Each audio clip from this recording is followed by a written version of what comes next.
I felt like I was walking through a dream or something, because I'd never seen anything like it.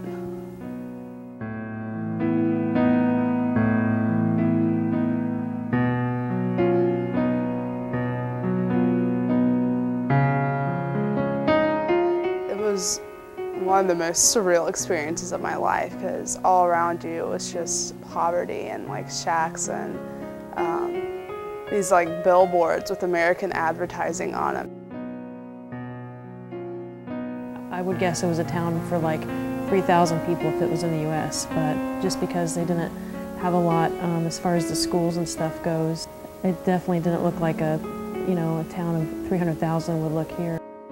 I remember always touching folks, always having people around me, which to a certain degree brought a kind of insecurity to being in a place where you were so close to other people.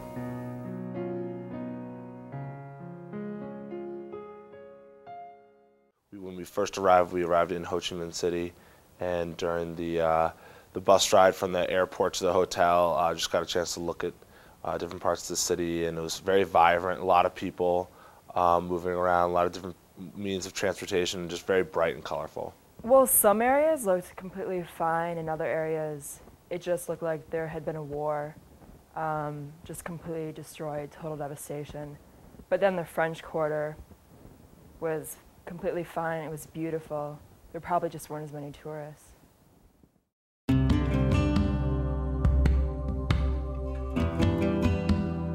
There was still so much cleanup to be done. We were still working with we worked with like 3 or 4 families over the week, just trying to clear out their house, because some of them were just now returning to their homes to try to go through and cipher what can be saved and what can't. In one of the first houses I worked at, the house had totally been moved off its foundation, so we were basically trying to pull out all valuable items that could be saved. We weren't trying to save the structural damage, like the structure of the house, because that was going to have to be torn down. Helping these people cleaning out their houses, which would have taken them so much longer if we hadn't been there. We worked on a school that was in a very small village. Money that we had raised for our trip was used to build the school, and then when we arrived, we did a lot of the whitewashing, putting the windows in, painting them, painting all the walls, painting the furniture, that type of work. So we would be working in the homes from the hours were like 9 to 12 and then 3 to 6. And I spent most of my time at Diadon, a home for physically and mentally handicapped children. And then I'd go to Collegot in the afternoons, which is a home for the destitute and dying. It was exhausting work just because, I mean, we didn't do a lot of manual chores necessarily, but just being with the patients and just emotionally, it was really hard at times. But the work there was really good, and we had a lot to do. And even though there were a lot of volunteers, you felt like you were doing good work, because just to be with the patients and to just love on them. Even though sometimes you were just like, oh my gosh, what should I be doing right now? It was okay because you were just there to love people.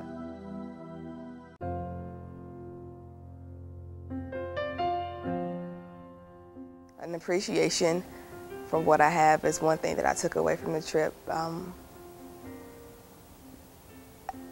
A different mindset, I realized a different way to approach situations, and that's a big thing, because being over there and then coming back here and being put in different situations makes me realize what's important and what's not. Like worrying about having stress, headaches about trivial things, they definitely helped me put that into perspective. You raise the money to build a school like that, and you go there and you work on it and you meet the people.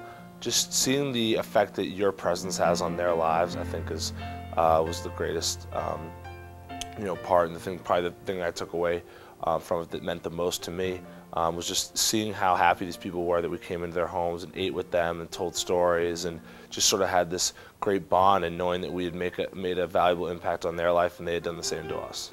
We're college students. We're not skilled workers on how to move things out of a house or the best way to go about this, but what they really needed was some, elbow grease pretty much. And that's something that I think pretty much everyone can contribute. Just being surrounded by people who had like 2 pairs of clothes at most, 1 pair of shoes, and like no books or anything, just like they had so few possessions. And I come back to my dorm room, which is just cluttered with stuff. Like I have so much stuff in there that I can barely walk through. It just made me realize how pointless some of the material stuff I have is and how much time I spend investing in that stuff anyway, like caring about what I look like and caring if I have the right clothes and stuff. It was just humbling to be in the presence of people who are happy and joyful almost because they didn't have all those distractions. So that's one thing that really struck a chord with me, just my own materialism and realizing that there really is a lot of joy and happiness found outside those things.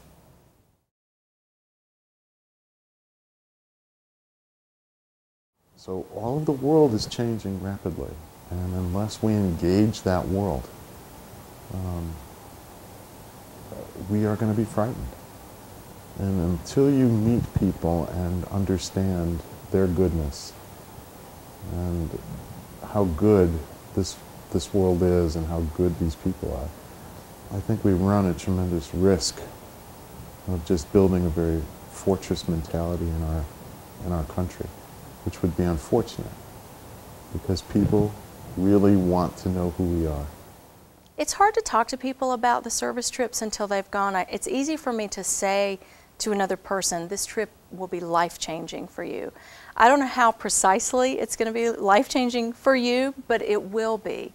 And so the thing I would say is that it's important to take that opportunity and to be open. I have been approached by many people who wanted to go on this service trip or a similar one. I tell them all the same thing: go, like you gotta go, you gotta do it, because there are things that you're gonna learn there.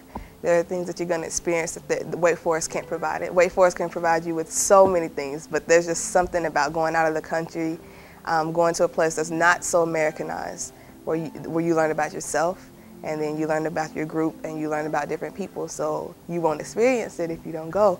And as afraid as I was, it was my first time out of the country, so if I can do it and fly 18-something hours and then travel for that long, like anybody can, like that, it's worth it. It's so worth it. You just gotta go.